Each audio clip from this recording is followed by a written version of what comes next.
ओम गणपत्याय नमः। ओम श्री गणेशाय नमः। ओम श्री दुर्गा दिव्ये नमः। ओम श्री दुर्गाये नमः। ओम श्रीमद्देवी भागवत महापुराण परमवह द्वितीय खंडः। तुमेव माता च पिता तुमेव, तुमेव बंधु सखा तुमेव, तुमेव विद्यादेवनं तुमेव, तुमेव शर्मं देव देव। ओम नमः चंडिकाय नमः। ओम श्री दुर्गा देव्ये नमः। ओम श्री दुर्गाये नमः। भगवती श्री राधा तथा दुर्गा के मंत्र, ध्यान, पूजा विधान तथा श्रवण का वर्णन। नारद जी बोले, हे भगवान, मूल प्रकृति स्वरूपा देवियों का सारा आख्यान मैंने यथार्थ रूप से सुन लिया, जिसका श्रवण करने से प्राणी जन्म मरण की भव बंधन से मुक्त हो जाता है। अब मैं भगवती राधा तथा दुर्गा का वेद गोपित रहस्य तथा वेदोक्त सुक्त पूजा विधान सुनना चाहता हूँ। हे मुनीश्वर, आपने इन दोनों पराशक्तियों की अद्भुत महिमा बताई है, उसे सुनकर भला किस पुरुष का मन उसमें लीन नहीं हो जाएगा। हे भगवान, यह संपूर्ण जगत जिनका अंश है, यह चराचर विश्व जिससे नियंत्रित है तथा जिसकी भांति प्राणियों की मुक्ति हो जाती है, उन देवियों का पूजा विधान के विषय में आप मुझे बतलाइए। श्री नारायण बोले, हे नारद, सुनिए, मैं वो वेद वर्णित परम सार स्वरूप तथा परात्पर रहस्य आपको बता रहा हूँ, जिससे मैंने किसी को भी नहीं बताया है। इससे सुनकर आप किसी दूसरे को मत कहिएगा, क्योंकि यह परम गोपनीय है। जगत की उत्पत्ति के समय मूल प्रकृति स्वरूपनी ज्ञानमयी भगवती से प्राण तथा बुद्धि का अधिष्ठात्री देवियों के रूप में दो शक्तियां प्रकट हुई। श्री राधा भगवान श्री कृष्ण के प्राणों की तथा श्री दुर्गा उनकी बुद्धि की अधिष्ठात्री देवी है। वे शक्तियां ही संपूर्ण जीवों को सदा नियंत्रित तथा प्रेरित करती है। विराट आदि चराचर सहित संपूर्ण जगत उन्हीं शक्तियां का अधीन है। जब तक उन दोनों शक्तियां की कृपा नहीं होती, तब तक मोक्ष दुर्लभ रहता है। अतः उन दोनों की प्रसन्नता के लिए उनकी निरंतर उपासना करनी चाहिए। हे नारद,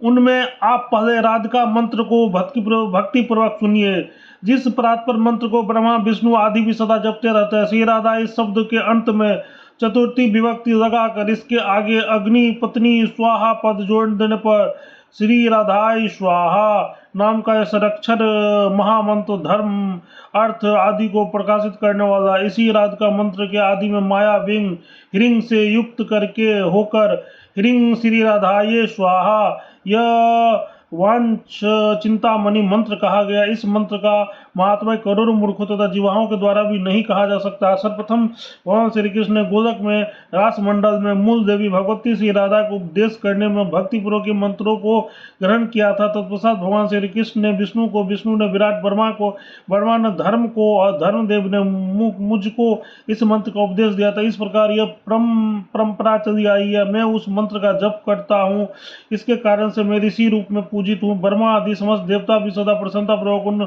श्री राधा का ध्यान करते हैं। राधा के पूजा के बिना श्री कृष्ण की पूजा करने का अधिकार नहीं आता। सभी वैष्णवों को राधिका का पूजन अवश्य करना चाहिए। वे भगवती राधिका भगवान श्री कृष्ण के प्राणों का अधिष्ठात्री देवी आता। वे विभू अपने अधीन रहते हैं। वे श्री कृष्ण के रास की सदा स्वामिनी है, इसीलिए श्री कृष्ण राधिका के बिना नहीं रह सकते। वे प्राणियों के संपूर्ण मनोरथों में पूर्ण करती हैं, इसलिए वे राधा इस नाम से विख्यात है।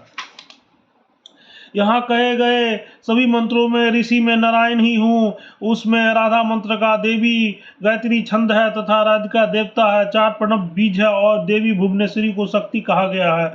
मूल प्रकृति से आवित्री से षडांग न्यास कर लेना चाहिए। हे मुने, इसके बाद साम वेद में वर्णित पूर्वोक्त रीति के अनुसार रसेश्वरी महादेवी राधिका का ध्यान करना चाहिए। ध्यान इस प्रकार है।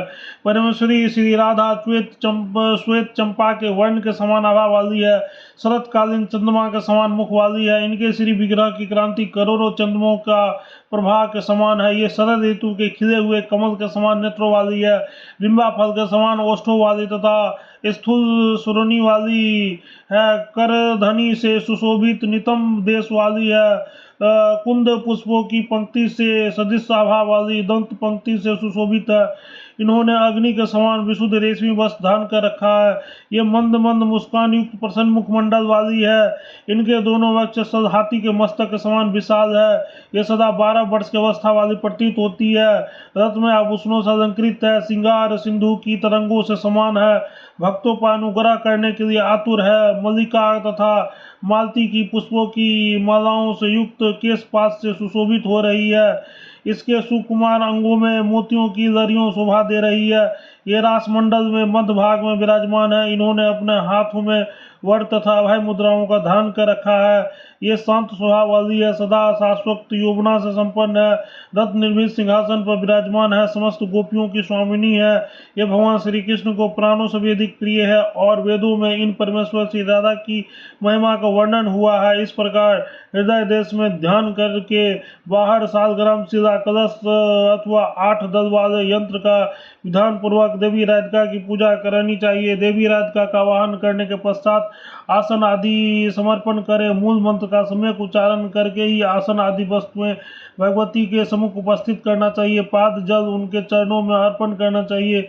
उनके मस्तक पर अर्घ्य देने का विधान बताया गया। मूल मंत्र से 3 लाख मुख में आचमन कराना चाहिए। तत्पश्चात मधुपर्क देकर श्री राधा के लिए एक पैश्विनी दूध देने वाला गो प्रदान करनी चाहिए। तदनंतर उन्हें स्नान गृह में ले जाकर वहीं पर उनकी भावना करें।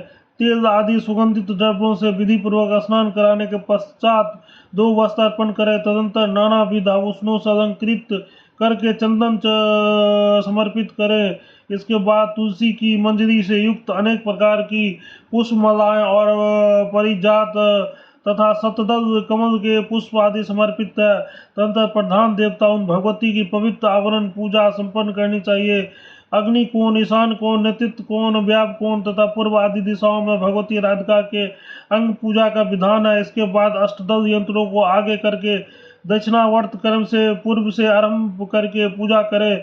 बुद्धिमान पुरुषों को चाहिए कि अष्टदल यंत्र के पूर्व दिशा वाले दल में मलावती, अग्नि कोण में माधवी, दक्षिण में रत्नमाला, नेतृत्व कोण में सुशीला, पश्चिम में शशिकला, व्याप कोण में परिजात, उत्तर में परावती का पूजा करें और ईशान कोण में सुंदरी प्रियकारिणी की पूजा करें। यंत्र पर दल के बाहर ब्राह्मणी आदि शक्तियों की तथा भूपुर में दिक्पालों और वज्र आदि आयुधों का अर्चन करें।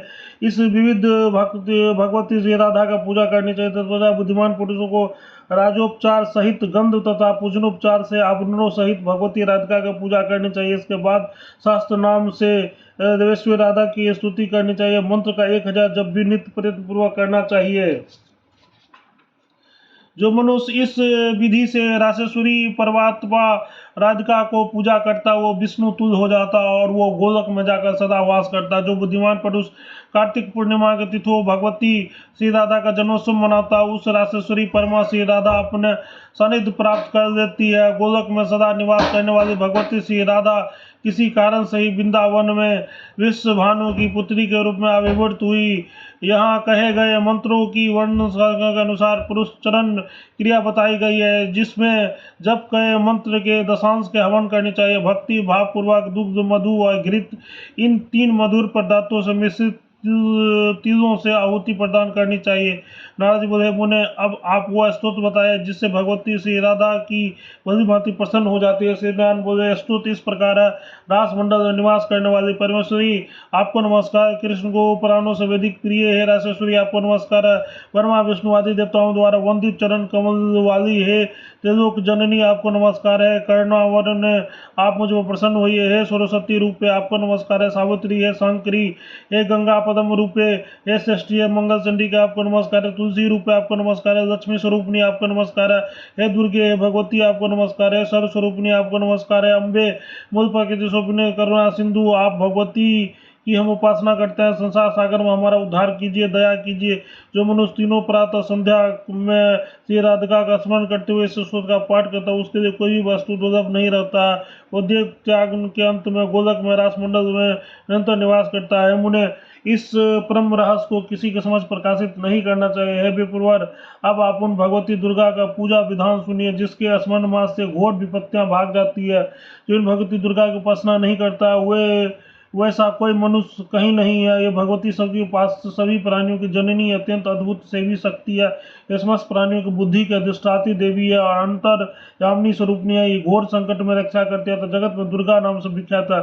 सभी वैष्णवों तथा शब्दों की सदा उपास्य है। मूल प्रकृति स्वरूपनी है, जगत का सृजन पालन तथा संहार करने वाली है। नारद, अब मैं भगवती दुर्गा का उत्तम नवाक्षर मंत्र का वर्णन करूंगा।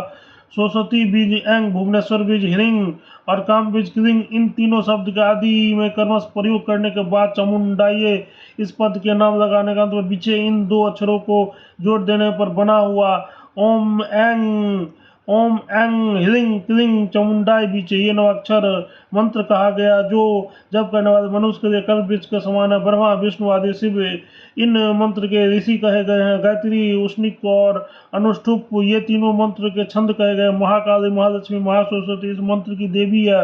रक्तदंतिका, दुर्गा तथा भामरी इस मंत्र के बीज है। नंदा, शकंभरी और भीमा ये देवी इस मंत्र की शक्तियां कही गई है। धर्म, अर्थ, काम और मोक्ष की प्राप्ति के लिए इस मंत्र का विनियोग किया जाता है। ऋषि छंद और देवता कर्मश मस्तक व मुख में और हृदय में न्यास करना चाहिए। सर्वार्थ सिद्ध के लिए दोनों स्तनों में रक्त बीजों का न्यास करना चाहिए।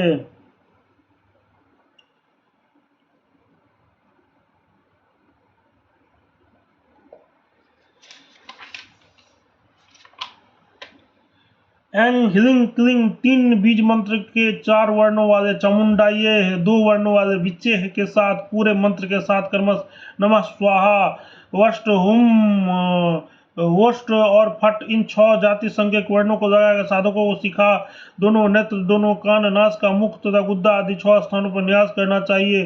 साथ ही संपूर्ण मंत्र के सिर से लेकर पैर तक व्यापक न्यास करना चाहिए।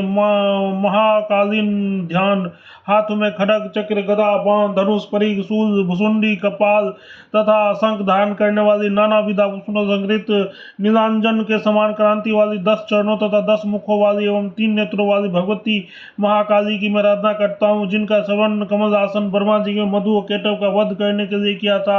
इस प्रकार काम भी स्वरूपनी भगवती महाकाली का ध्यान करना चाहिए। महालक्ष्मी का ध्यान, जो अपने हाथों में अक्षमाला, परशु, गदा, बाण, वज्र, पद्म, धनुष, कुंडिका, दंड, शक्ति, खड्ग, ढाल, कमला, घंटा, मधुपात, शूल, पाश, सुदर्शन चक्र धारण करती है, जो अरुण प्रभाव वाली है, रक्त कमल के समान आसन पर विराजमान रहता था, माया भी स्वरूपनी है। इस तरह के महिषासुर मर्दिनी उस महालक्ष्मी का ध्यान करना चाहिए। महासरस्वती का ध्यान, जो अपने कर कमलों में घंटा, शूल, हल, शंख, मूसल, सुदर्शन चक्र, धनुष तथा बाण धारण करती है। कुंदक के समान मनोहर कांति वाले शुंभ तथा दैत्यों का संहार करने वाली सच्चिदानंद विग्रह से संपन्न तथा वाणी बीज स्वरूपनी उन भगवती महासरस्वती का ध्यान करना चाहिए। प्राग अब उन भगवती के यंत्र के विषय में सुनिए। 3 अस्त्रों वाले तथा 6 कर्णों से युक्त अंत यंत्र होना चाहिए। उनके चारों ओर अष्टदल कमल हो, कमल में 24 पंखुड़ियां विद्यमान हो, वो यंत्र भूगिरी के संपन्न हो। इस प्रकार के यंत्र के विषय में चिंतन करना चाहिए। एकाग्रचित्त होकर सालग्राम, कलश, यंत्र, प्रतिमा, बाणलिंग अथवा सूर्य में भगवती की भावना करके उनका यजन करना चाहिए। जया आदि शक्तियों से संपन्न पीठ पर देवी की विधिवत पूजा करें। यंत्र के पूर्व कोण में सरस्वती सहित ब्रह्मा की पूजा करें, नेतृत्व कोण में लक्ष्मी सहित विष्णु की पूजा करें तथा व्याव कोण में पार्वती सहित भगवान शिव की पूजा करें। देवी के उत्तर में सिंह की तथा बाईं ओर महिषासुर की पूजा करनी चाहिए। इसके बाद 6 कोणों में कर्मश भगवती नंदजा, रक्तदंता, शाकंभरी, कल्याणकारिणी, दुर्गा, भीमा तथा भामरी का पूजा करना चाहिए। तदनंतर 8 दलों में ब्राह्मणी, महेश्वरी, कुमारी, वैष्णवी, वारी, नारसिंगी, इंद्री और चामुंडा की पूजा करनी चाहिए। तत्पश्चात 24 पंखुड़ियों में पूर्व में कर्मश विष्णु, माया, चेतना, बुद्धि, निंद्रा, क्षुधा, छाया, पराशक्ति, तृष्णा, शांति, जाति, लज्जा, शांति, श्रद्धा, कीर्ति, लक्ष्मी, घृति, वृत्ति, श्रुति, स्मृति, दया, तुष्टि, पुष्टि, माता और भ्रांति, इन देवियों का पूजा करना चाहिए। तदनंतर बुद्धिमान पुरुषों को चाहिए कि भूपुर कणों में गणेश, क्षेत्रपाल, बटुक और योगिनियों की पूजा कर दें। दल के बाहर वज्र आदि आयुधों से युक्त इंद्र आदि देवताओं की भी पूजा करें। इसी रीति के आवरण सहित भगवती दुर्गा की पूजा करें। भगवती की प्रसन्नता के लिए विविध प्रकार के राजसी पूजनोपचार से उन्हें अर्पण करना चाहिए। तत्पश्चात मंत्रार्थ पर ध्यान करते हुए नवायन मंत्र का जप करना चाहिए। तदनंतर भगवती दुर्गा के सामने सप्तशती स्तोत्र का पाठ करना चाहिए। तीनों लोक में इस स्तोत्र से सदृश दूसरा कोई भी स्तोत्र नहीं है, इसलिए मनुष्य इस स्तोत्र के द्वारा प्रतिदिन देवेश्वरी दुर्गा को प्रसन्न करना चाहिए। ऐसा करने वाला मनुष्य धर्म, अर्थ, काम और मोक्ष का आलय बन जाता है। भी इस प्रकार मैंने आपसे भगवती दुर्गा के पूजन विधि बता दिया, इसके द्वारा सबकी कृतार्थ संपन्न हो सके, इसलिए मैंने आपसे इसका वर्णन किया। ब्रह्मा, विष्णु, महेश, तो देवगण भी मनुष्य, ज्ञान निष्ठ मुनि, योगी जन, आश्रमवासी तथा लक्ष्मी आदि देवियां उन भगवती शिवा का ध्यान करते हैं। जन्म की सफलता तभी समझी जाती है जब श्री दुर्गा का स्मरण हो जाए। भगवती दुर्गा का चरण कमल का ध्यान करके ही 14 मनुओं में मनुपत तथा देवगणों में अपना अपना स्थान प्राप्त किया। इस प्रकार मैंने रहस्यों का भी अति रहस्य स्वरूप यह सारा आख्यान कर दिया है। इनमें भगवती प्रकृति के 5 मुख्य स्वरूपों को, उनके अंशों का वर्णन है। इनका नित्य श्रवण करने से मनुष्य चारों पुरुषार्थ धर्म, अर्थ, काम, मोक्ष प्राप्त कर देता है, इसमें संदेह नहीं है। यह सब मैंने सच कहा। इस रहस्य के प्रभाव से पुत्रहीन व्यक्ति पुत्र तथा विद्याभिलाषी मनुष्य विद्या प्राप्त कर देता है। इसका श्रवण करने से मनुष्य जिस मनोरथ की पूर्णता की कामना करता है उसको प्राप्त कर देता है। नवरात्र में एकाग्रचित होकर भगवती दुर्गा के सम्मुख इसका पाठ करना चाहिए। जगत धात्री भगवती दुर्गा इससे निश्चय ही प्रसन्न हो जाती है। जो मनुष्य प्रतिदिन इस 9वें स्कंद के 1 अध्याय का पाठ करता है, भगवती दुर्गा उसे अधीन हो जाती है और वो मनुष्य देवी का प्रिय हो जाता है। इस विषय में किसी कुमारी के दिव्य हाथ अथवा बालक के कर कमल से यथाविधि शकुनी की परीक्षा करनी चाहिए। अपने मनोरथ का संकल्प करने के पुस्तक की पूजा करे, तत्पश्चात जगदीश्वर भगवती दुर्गा को बार बार प्रणाम करे। भली भांति स्नान की हुई कन्या को वहां पर विराजमान करके देवी के रूप में उसकी विधिवत पूजा करके अनंतर स्वर्ण निर्मित सदा का उस कन्या के स्कंद के मध्य में रखवाना चाहिए। सदा का रखने पर शुभ अथवा अशुभ जो भी प्रसंग आता है वैसे ही फल होता है, अथवा उदासीन प्रसंग आने पर कार्य उदासीन ही होता है, यह निश्चित है। इति श्री भागवत पुराणे संस्था आवरण पूजन विधि वर्णन नामो 50वां अध्याय। ओम तत्सत। प्रेम से बोलो जगत जननी जगदम्बा माता की जय। 9वां स्कंद समाप्त। ओम तत्सत। प्रेम से बोलो जगत जननी जगदम्बा माता की जय। दुर्गा महारानी दुर्गत नाशनी दुर्गे जय जय। काल विनाशनी काली जय जय। जय दुर्गा महारानी।